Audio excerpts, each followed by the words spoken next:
آج جو میں آپ کے سامنے یہ میڈیا ٹاک کرنے آیا ہوں، اس کا میں مقصد پہلے کلیئر کر دوں۔ کیا مقصد ہے اس چیز کا؟ اس کا مقصد یہ ہے کہ اپنے ملک کے لوگوں کو آگاہ کرنے کے لیے کہ یہ جس طرف ہمارا ملک جا رہا ہے، جس تباہی کی طرف ہمارا ملک جا رہا ہے، میں اپنی ساری قوم کو آگاہ کرنا چاہتا ہوں کہ یہ اس دلدل میں جو ہم گھستے جا رہے ہیں، اگر ہم ساری بحیثیت قوم اس کے اوپر اپنی آواز نہیں اٹھائیں گے تو مجھے خطرہ یہ ہے کہ یہ وہ ہونے لگا پاکستان سے جو کہ آج تک پاکستان کی تاریخ میں ہمارے ملک سے نہیں ہوا، یعنی کہ ہمارا ملک اپنے بیرون ملک قرضوں کی قسطیں ادا کرنے کے اوپر ڈیفالٹ کرنے جا رہا ہے۔ اور ڈیفالٹ کا مطلب یہ ہے کہ سارا جو باہر سے پاکستان میں فنڈنگ آتی ہے وہ سب رک جائے گی۔ تو جو اس چیز کا مطلب سمجھتے ہیں وہ یہ ہے کہ جب ایک ملک کے اندر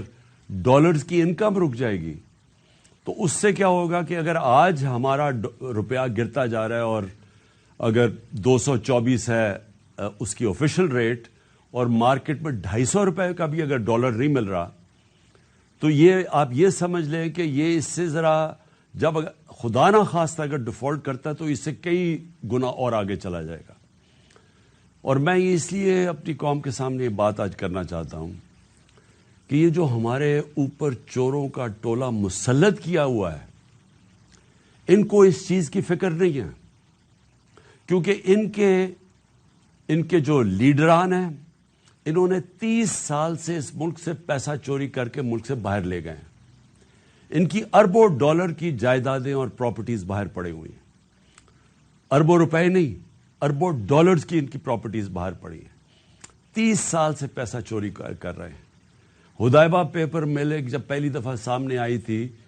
تو تب لوگوں کو اندازہ ہوا تھا کہ کس طرح یہ شریف خاندان، جن کا فرنٹ مین تھا اسحاق ڈار، جس نے 2025 اپریل میں 164 کا بیان میجسٹریٹ کے سامنے لکھوایا تھا، اور 164 کا بیان وہ ہوتا ہے جب میجسٹریٹ پوچھتا ہے کہ آپ کے اوپر کوئی دباؤ تو نہیں ہے، تو اس نے کہا نہیں جی میں خود کہنا چاہتا ہوں، کیونکہ اس وقت نواز شریف چھوڑ کے ملک باہر چلا گئے تھے سعودی عربیہ، اور اس میں اس نے بتایا کہ کیسے وہ شریف خاندان کا پیسہ اس ملک